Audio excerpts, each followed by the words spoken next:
जिंदगी भर खुले दिल और खुले हाथ से जीने वाली स्वभाव से शांत खुशबू जी को रिटायरमेंट के बाद बहुत बार मन महसूस कर रहना पड़ता था। सारा पैसा बच्चों की पढ़ाई और घर बनाने में लगा दिया था। बचत बस काम चलाने भर की ही थी। घर में बहू और एक पोता रहता है। बहू स्वभाव से घमंडी थी। कुछ भी सासू माँ करे तो बहू हमेशा रोक टोक करती रहती थी। शिवम को 1 रुपया भी सासू माँ को देने नहीं देती थी। लेकिन शाम को खुशबू जी जब टहलने के लिए गार्डन में गई तो उनका महिला मंडल वाला ग्रुप रामेश्वरम जाने का प्रोग्राम बना रहा था। खुशबू तुम भी चलो हमारे साथ, रेखा जी ने कहा। अरे वाह, क्यों नहीं।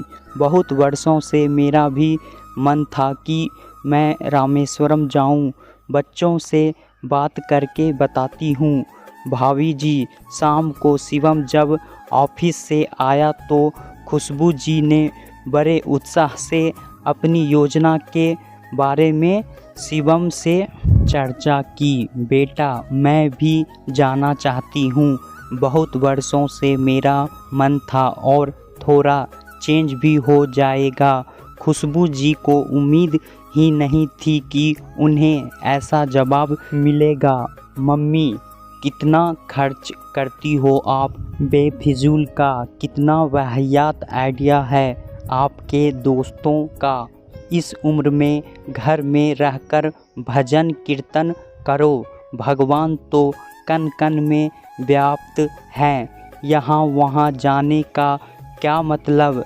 खुशबू जी समझ ही नहीं पा रही थी कि शिवम ने कैसे इस तरह का जवाब दिया उन्हें। यदि शिवम आए दिन कुछ ना कुछ बहाना करके उसने पैसे मांगता रहता था, वो जानती भी थी। फिर भी उन्होंने कभी भी कोई भी रोक टोक नहीं लगाई थी। आज जब शिवम को लगा कि उसको पैसे देने पड़ेंगे तो वो बिना मतलब के बहाने बनाने लगा था। खुशबू जी ने कोई जवाब नहीं दिया और वो वहाँ से चली गई।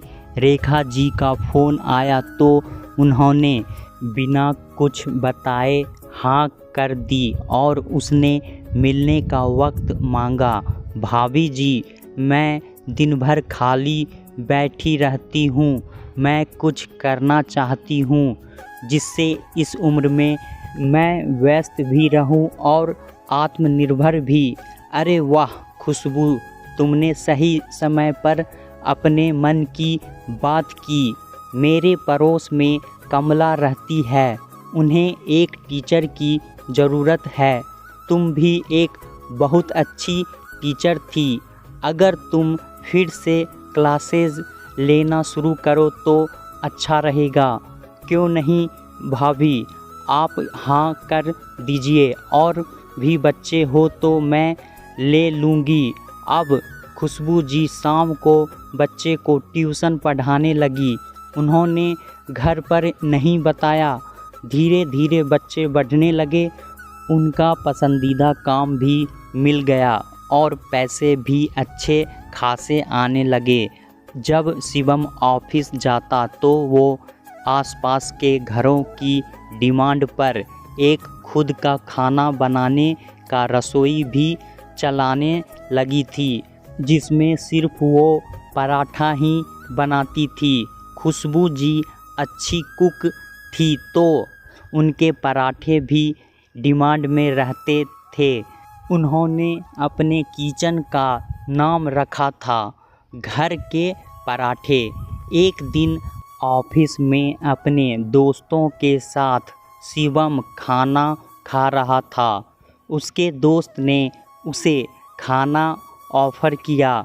उसे स्वाद बहुत जाना पहचाना लगा। रवि, ये बहुत स्वादिष्ट पराठे हैं। ऐसा लग रहा है कि जैसे मेरी माँ के हाथों का। अरे, ये पराठे मैंने पहली बार ऑर्डर किया है।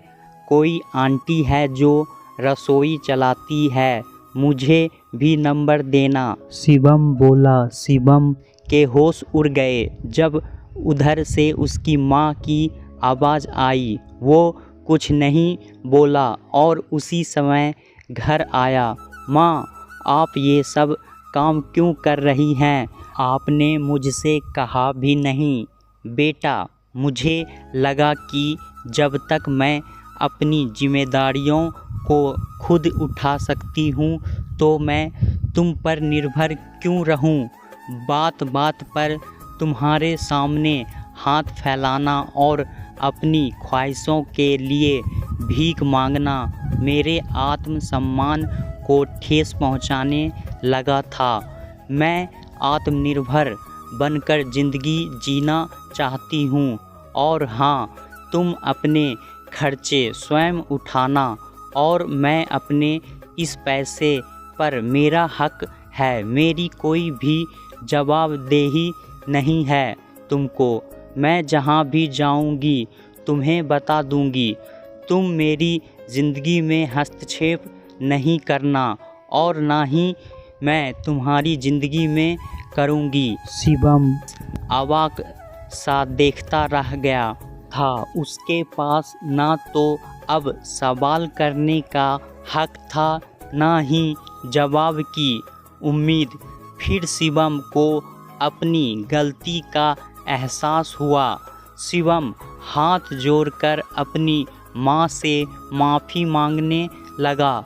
माँ, तुमने मुझे पढ़ाया लिखाया, इस काबिल बनाया। मैं और तेरी बहू हमेशा तुझे रोक टोक करते रहे, लेकिन अब नहीं। ये पैसे आप लो। माँ ने बहुत कहने पर और शिवम अपना कसम दिया।